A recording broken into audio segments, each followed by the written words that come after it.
magaalada Boorama ee xarunta gobolka Awdal waxaa maanta si ballaaran looga dabaaldegay xuska sanad guurada 18aad ee ka soo wareegtay aasaaska Jamhuuriyadda Soomaaliland. mas'uuliyiin kala duwan oo uu hogaaminayo madaxweyne ku-xigeenka Soomaaliland Cabdiraxmaan Cabdullaahi Ismaaciil Saylici, wasiiro ka tirsan xukuumadda Soomaaliland iyo madax dhaqameed kala duwan ayaa waxay shacabka degmada Boorama kala qayb qaateen u dabaaldega maalinta 18 May ee ku aastaysan maalintii ay Soomaaliland ay ku dhawaaqday inay ka gooday wadankii la isku oran jiray Soomaaliya inteeda kale. madaxweyne ku-xigeenka Soomaaliland ayaa waxa uu salaan sharaf ka qaatay cutubyo ka tirsan ciidamada kala duwan ee Soomaaliland kuwaas oo u dabaaldegay xuska maalintaasi.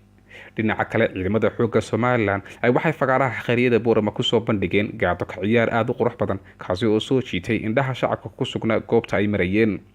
duqa degmada Boorama Salmaan Xasan Xadi iyo gudoomiyaha gobolka Awdal oo ugu horeyn dhinacooga goobtaasi ka hadlay ayaa waxa ay sheegeen rabadaan baynu joognaa bil barakaysan bay naga soo beegantay oo hadalka badin mayno. waxa maanta sharaf noo ah in xafladan 18 May oo ah tii 18aad inuu nagala soo qayb galo madaxweynaha Jamhuuriyadda Soomaaliland oo uu nala qaybsado farxaddan isaga iyo waftiga uu hogaaminaya. farxad bay noo tahay. mar labaad waxa farxad ah sida bulshada Boorama ay uga soo qayb gashay xafladan oo aan kala hadlahayn. runtii waynu dareemaynaa waftigii noo yimi qiiray la kaceen. runtii run baan idin sheegayaa waxay idin qirayaan maanta inay Boorama ka go'an tahay oo soo bixintiinaasi ay markhaati u tahay sida ay idinka go'an tahay. dhinaca kale madax dhaqameedka kala duwan ee gobolka Awdal ayaa waxa ay jeediyeen khudbad kala duwan taasi oo taabanaysay dhinacyo badan waxaana ka mid ahaa hadaladoodii. dhammaan Jamhuuriyadda Soomaaliland gaar ahaan wafdiga madaxweyne ku-xigeenka Jamhuuriyadda Soomaaliland hogaaminaya Cabdiraxmaan iyo inta la socota dhammaan dadweynaha halkan jooga karaamada dhammaan dadka halkan jooga ee u soo bannaan baxay maalinta la soo noqoshada Jamhuuriyadda Soomaaliland 18 May oo sanad guuradii 18aad waxaan leeyahay marka hore salaamu calaykum wa rahmatullaahi wa barakaatuh. marka xigta waxaan leeyahay Ramadaan Kariim kuwa ka faa'iideysta Allah inaga dhigo. inta haddaan ka imaado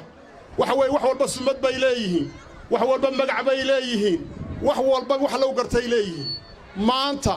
waa maalintii lagu adduunku sumadeennii haddaan nahay Soomaaliland aan ka dhageysato oo dadka lagu hadlaya hal dhageystay sideedaba haddii la yiraahdo waxaan soo dhaweynaynaa madaxweyne ku-xigeenka Jamhuuriyadda Soomaaliland iyo wasiirada uu wado agaasimayaasha isku duwayaasha haddii la yiraahdo salaadiinta caaqiliinta indheergaradka dhalinyarada jaamacadaha iskuullada oo dhan caafimaadka iyo cid kasta oo timiday oo ka sahay qayb gashay halkan munaasabadda maanta 18 May. assalaamu calaykum wa rahmatullaahi wa barakaatuh. salaan kadib waxaan leeyahay waa food haddii la yidhaahdo 64 waxaa la yidhaan muxuu ahaayeen meel la odhan jiray maxay hal diidan ma laba ahayd meeshii aadan yabaal hal diidan male iyaa la yidhi beriga kalsooni ay dawladda ku qabto iyaduna ay ku qabaan bay ahayd. maanta waxaan leeyahay munaasabadda saaka aan joogno ee 18 May Soomaaliland meelay joogtaba hal diidan male.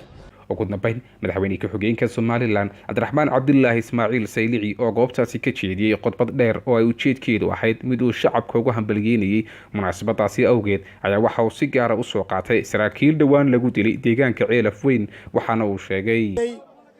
maalintii ummadda reer Soomaaliland ay ku dhawaaqeen ama ku heshiiyeen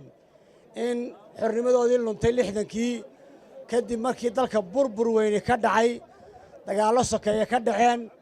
ay ku heshiiyeen inay la soo noqdaan xorriyaddoodii. waxaan ma arkayaa maantaaday hor joogta ama maqli doonta 70% wixii dhibaato la soo maray iyo maalintaa heshiiskii la waxeeyey iyo maalintaa heshiiskii reer Soomaaliland ku heshiiyeen inta maanta ay hor joogta halkaasi da'dooda ama may ogeyn xaaladdoodii. waxaan yar rabaa inaan ku yar noqo taariikhda Soomaaliland waxaa dhacday innagoo koonfur la midownay muddo 11 sano markay maraysay dawladdii aan la midownay burbur badan iyo eex iyo qabiil iyo baaba iyo kala talisnimo ka dhacday ayay ku burburtay dawladdii Soomaaliya sanadkii 1990kii bishii koowaad marka halkaa magay soo taagtay dagaalka la sheego ee la leeyahay looma dhanayn walaalka dhibtu wada haysatay dadka reer Soomaaliland dhibtu wada haysatay dhibaatada kala talisnimada iyo dhibta iyo tacadigu cidna gaar uma hayn laakiin cid baa ka dhiidhiiday oo ka dagaalantay hadday walaalaheen ka dagaalameen ururkii SNM kolkii ay maalintii ay arrintu timiday shacabkii iyo ummadii reer Soomaaliland bay isu keeneen waxay yiraahdeen war dhibtii inaga dhamaatay dawladdii meesha ka talinaysa way ka baxday waa kaas ka taliya sida la sheegay odayaasheenii iyo aqoonyahankeenii xamar ka soo qaxay oo qof ka dhinayn oo 100 qof oo dushooda laga dhaashanay runtii halka ragga isku anabtiga isku nahay ee beesha dhexe dad soo baaba'ay oo dhibaato iyo duruuf adag ku jiray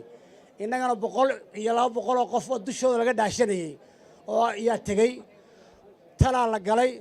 waxa lagu heshiiyay in wixii dhibaato dhacay halka la iska dhigo maanta loo taliyo ummadda reer Soomaaliland sidii dib ugu noolaan lahayd ee u dhaqmi lahayd ee wixii ka lumina hagaysan lahayd